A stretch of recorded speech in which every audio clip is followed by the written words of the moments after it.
aux prochaines législatives, même dans son fief, le peuple ne veut pas. La stratégie qui est cousue de fil blanc consiste donc d'empêcher les cadres du Front commun, les députés sortants en particulier, ou toute autre personnalité de ce Front commun, influente dans leur région, de se porter candidat aux prochaines élections législatives par une mise sous contrôle judiciaire.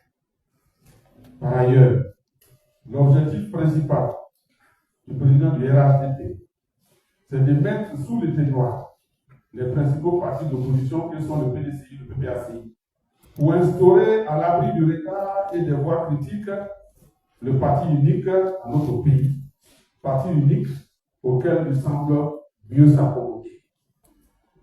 Dans cette optique, nous n'excluons pas qu'après avoir arrêté tous les cadres du Front commun, notamment les principaux responsables des partis, les directions de ces partis, l'étape suivante soit de s'en prendre au président Laurent Gbagbo et au président Cheikh Tidiane Diallo.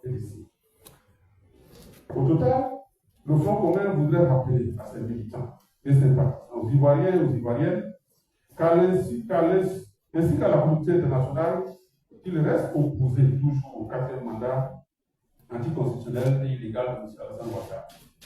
Et que rien ne serait en détourné, ne serait de cette exigence constitutionnelle. Il nous revient à l'instant, avant d'arriver dans cette salle, que les poursuites engagées contre les cadres du Front commun seraient suspendues. Le Front commun saisit cette occasion de l'information éventuelle de la suspension de ces poursuites pour demander que le régime RHDP arrête ici et maintenant ces poursuites illégales, ces persécutions judiciaires illégales. Et demander par la même occasion la libération immédiate et sans condition de tous les manifestants qui ont été massivement arrêtés et qui croupissent aujourd'hui dans les prisons.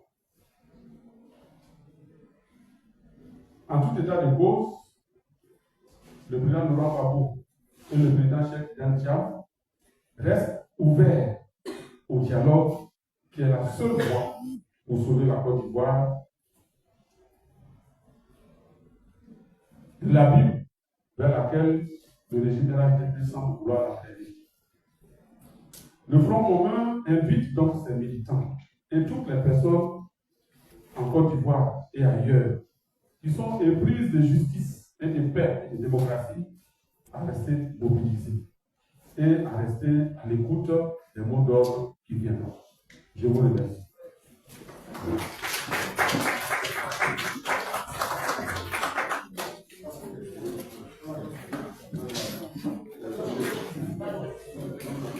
Merci beaucoup.